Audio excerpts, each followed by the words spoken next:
Okay, we're in May of 2012. 2012, one of the worst years of my life thus far.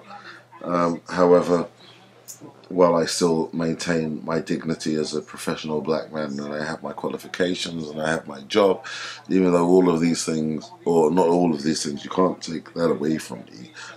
Got that my qualification, but job looks like it's about to go. Um, very surreptitious means, I think. It kind of looks like certain people aren't to blame, but then it does look like I will not be able to afford to work in the environment I am currently working, and I'm going to have to leave. Now, all that aside, that's not even the point. That's an entire blog, different blog. However, and if I'm about to leave the environment I'm going to leave, I need to leave some markers. And for anyone, any young brother, any young black man who's about to embark in a professional employment within an office environment or within any sort of institution, there are one or two things you need to know. Fortunately, I had the benefit of a very strict West Indian father who taught me how to speak properly. There's my normal speech. There's the speech that I speak with my friends. There's professional speech, I suppose, if I'm giving some sort of marketing. If I'm doing anything on marketing, if I'm doing anything on business plans or future development, obviously there's a formalized manner of speech in which I employ probably the same type of speech that I'm speaking in right now. Even though I probably had a few drinks, so I probably sound a little bit slow. However, working in an office environment, young black man working in an office environment, obviously you're going, if you're the only black man in an environment, and there are several different dynamics to this. There's the sole black man in a work environment. There's the black man in a work environment with other black women, and there's the black man in a work environment with other black women and other black men. Obviously, each environment or each tier of understanding does have a majority European population within the work environment, and that is usually the dominating reason for certain behaviors and, how can I put it, idiosyncrasies that you may encounter. And I'm going to explain what those may be and how you can deal with them or overcome them. Certain office environments, you're working in an office, there's a hierarchy. If you come in at the bottom, the tea is over there and the biscuits are over there. Okay? Now, here's the thing. It does get to a point where people ask you to make the tea. Okay? What you do is you make the best cup of tea you can. Okay, and you offer people, and see, the thing is, people will try to put you in a position of subservience from the off. Oh, make the tea, put the kettle on, I'll do us a favour, put the kettle on, yeah. Wait, do me a favour, 1 tea, 2 sugars, blah, blah, blah. They won't even, can you make me a cup of tea? They'll just say, look, 1 tea, 2 sugars.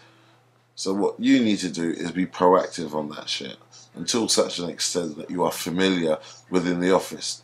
Now, familiarity in the office doesn't come immediately. Some people have that debonair waltz into the place approach, and I've seen that. And there's me 2 years deep, and I'm thinking, what the fuck? What the fuck does this happen?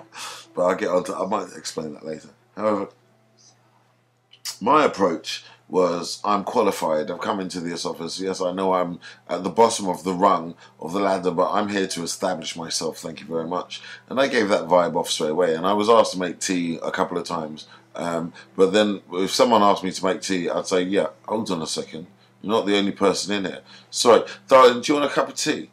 Mate, over there, do you want a cup of tea? Was it 2 sugars, yeah?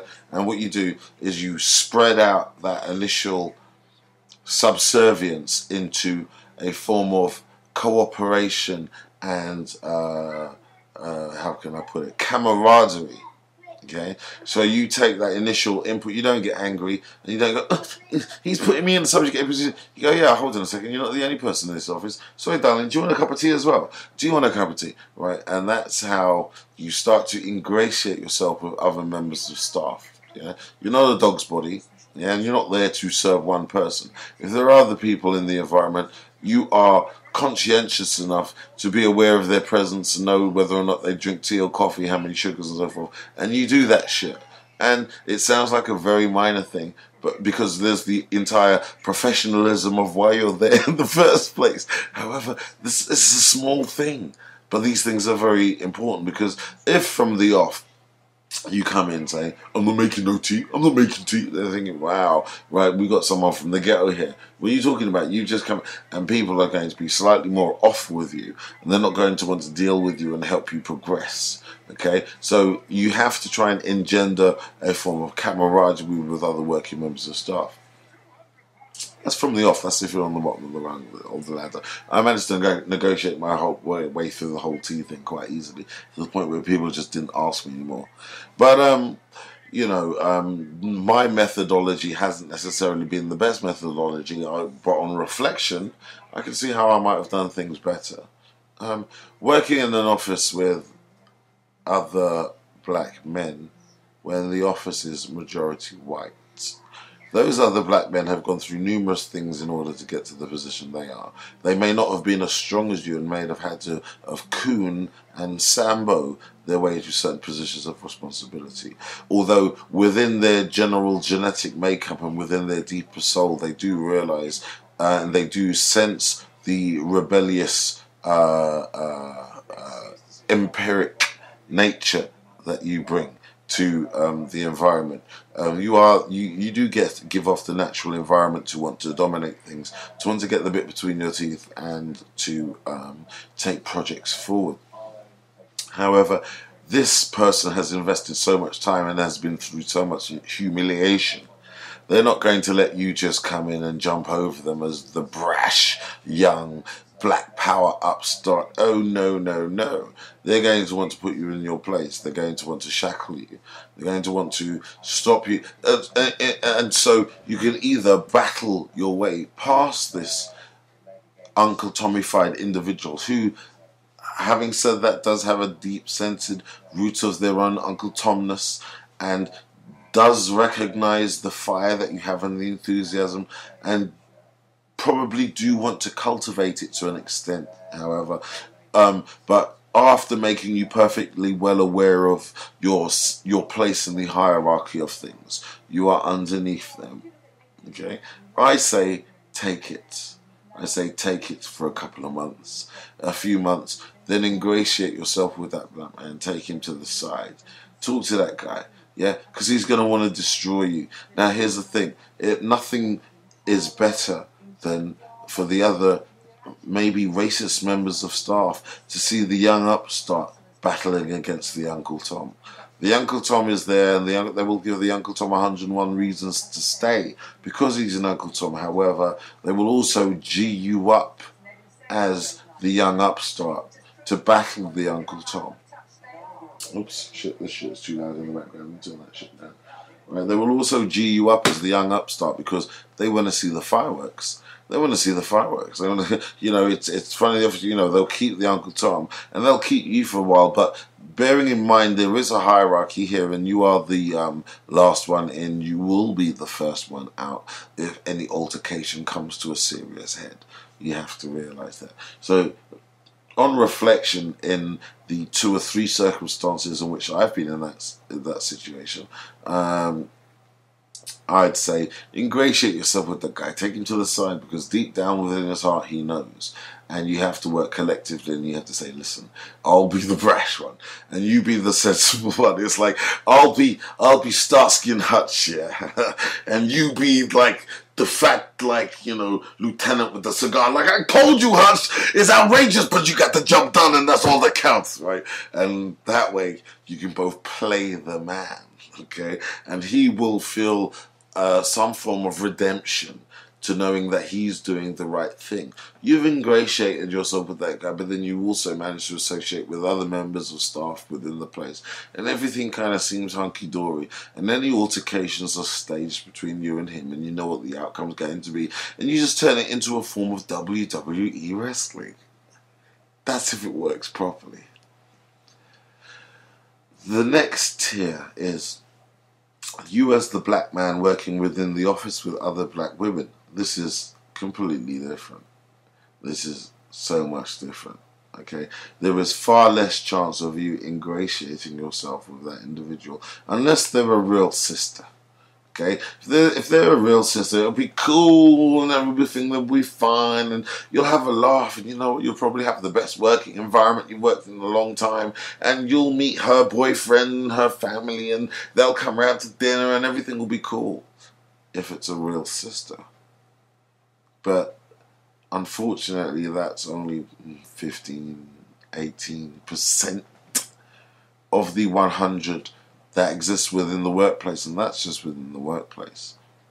I'd say the 85% of them are uppity, grease pole climbing bitches who will slit your throat at the first sign of weakness.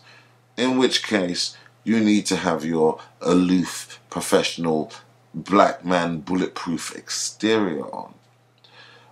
You have to obviously ingratiate yourself with the other white members of staff, but with this bitch, okay, if you're working in close proximity to this bitch will have her shit in order, and she will have her stuff done. She'll obviously be given a leg up, or, you know, in order to fulfill racial quotas, you know, most companies employ black women to make it look like they're diverse while having a vehemently racist corporate culture.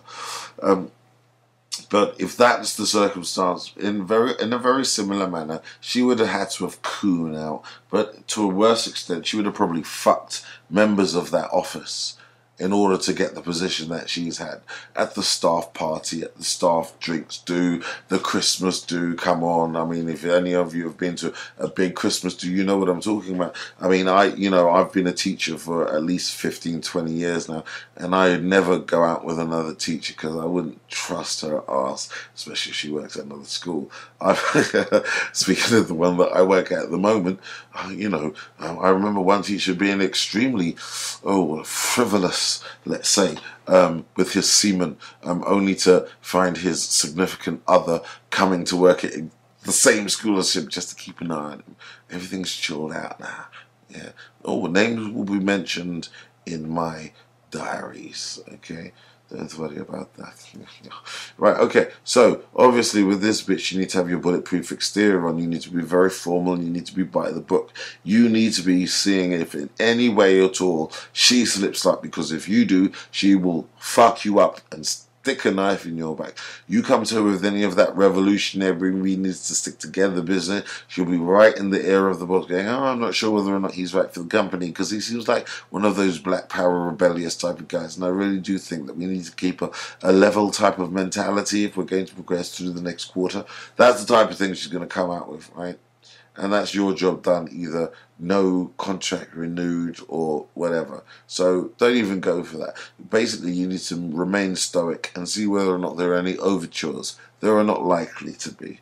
Okay? In which case, you remain where you are and you establish your dominance and seniority and reliability, and you carve out your space and your niche until such a time as that bitch respects the fact that you know the other senior members of staff and they're prepared to deal with you on an adult level and they're not trying to coon you and boy you.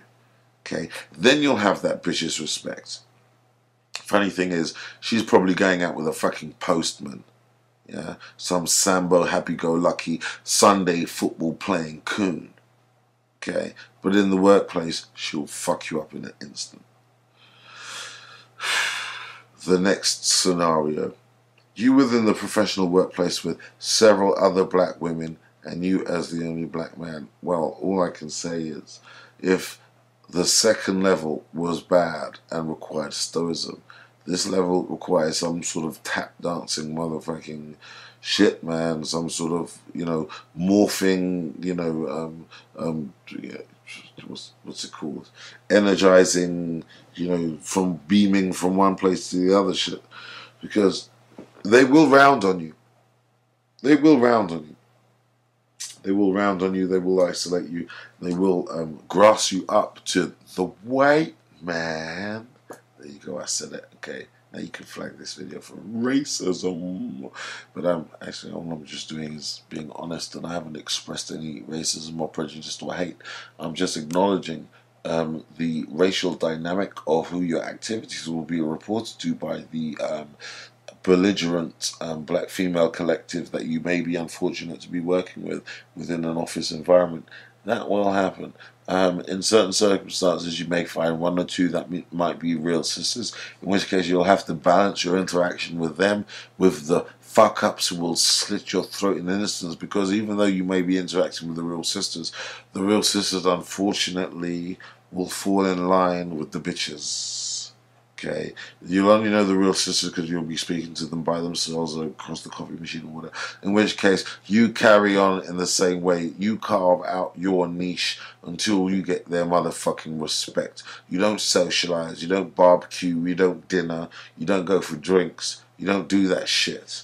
Okay, you carve out what you need to carve out, and you make yourself indispensable within that job to the point where they come to you and ask you shit. That's what you do. Those three levels are corporate environments, right? And the reason why they work in corporate environments is because corporate environments, more often than not, are driven by financial imperatives. Therefore, each person within the job role has to be good at their job. It very much is a meritocracy because you're judged on the basis of your results. Okay? And the reason I emphasize that because working within a governmental system is completely different. Let's see how much of this blog I've done. Hold on a second, I've done, what, 16 minutes. I can go on for a bit, I suppose. Right, working within a governmental system is completely different. That whole thing about striving to get results and everything, forget that, that goes out of the window. Okay, it's very much what I would call a transformational hierarchy.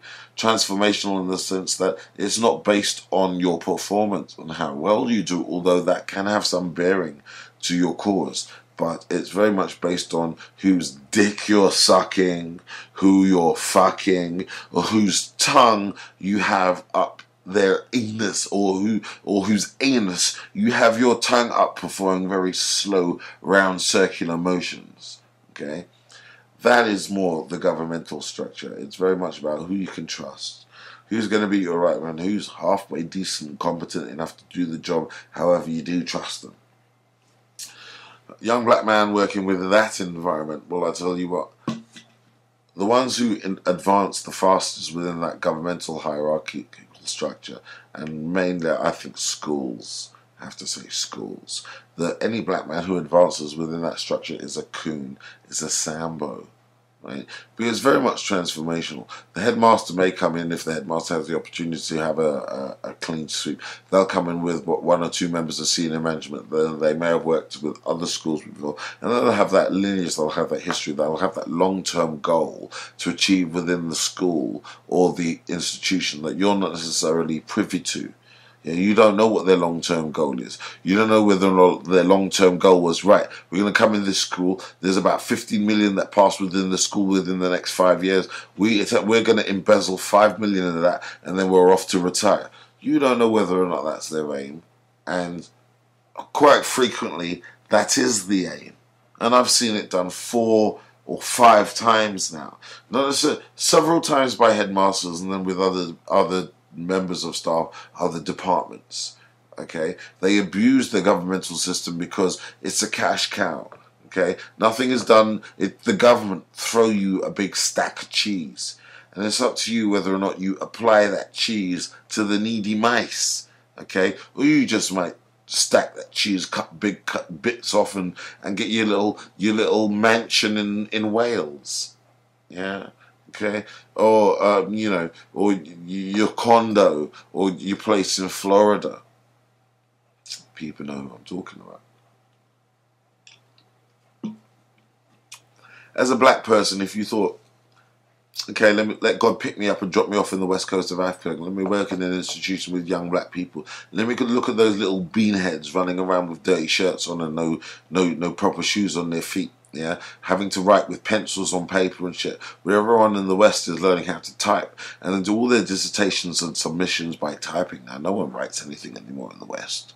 Okay, but go over to Africa and they're still using chalkboards and shit.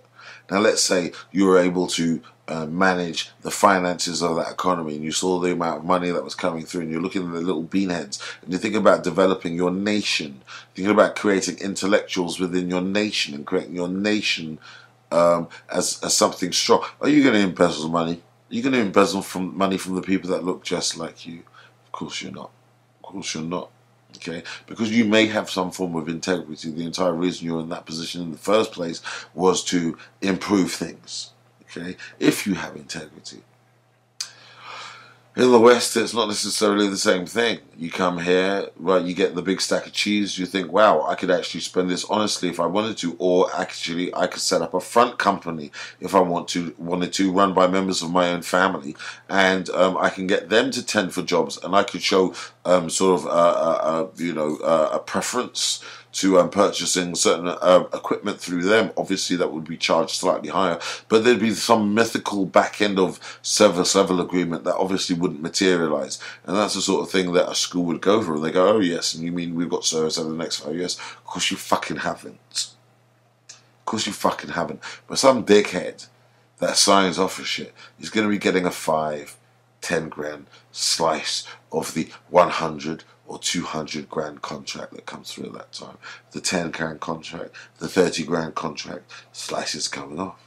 As long as you facilitate it through this particular company, everyone's going to be able to retire within the next 5 years. And the children suffer. What's that got to do with you? Everyone has their hustle on. You come in with your righteousness. I'm going to change the world and I'm going to make everybody work. Okay, and you start getting your 100%. Well, sorry, that just won't do. 100%? You mean everybody's passing? That's not meant to happen. Sorry, we're supposed to be around about 35, 40%. You know, these are only Negroes. You know, they're only Negroes. They're not supposed to get 100%. If they get 100%, we don't get any funding.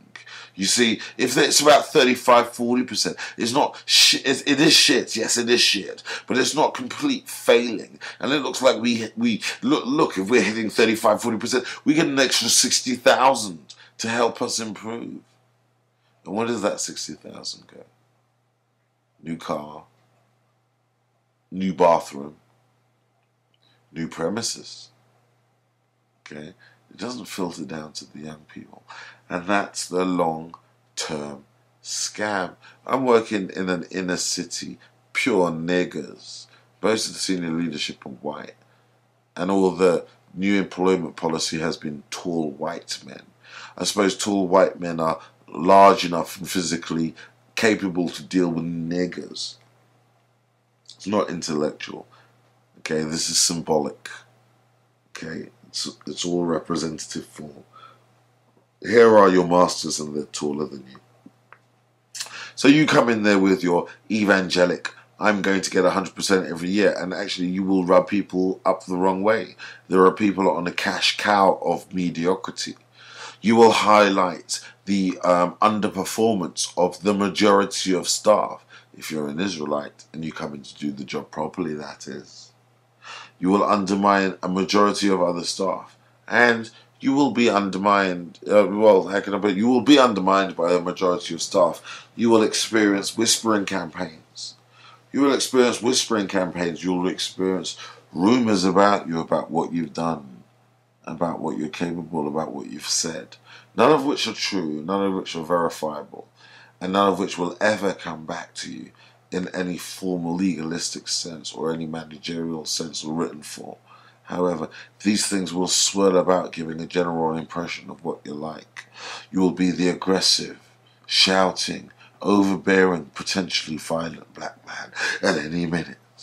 Okay, you have a cooking pot in the back, and any moment it's full of water and it's boiling, and at any moment you're going to take that bone and go put it in your nose, and you're going to grab those white members of staff and you're going to put them in that cooking pot and you're going to boil them up, and you're going to have all of those other young members of staff who've been listening to you, and they're going to help to tie them down and cook them. And that is their prime evil fear of you.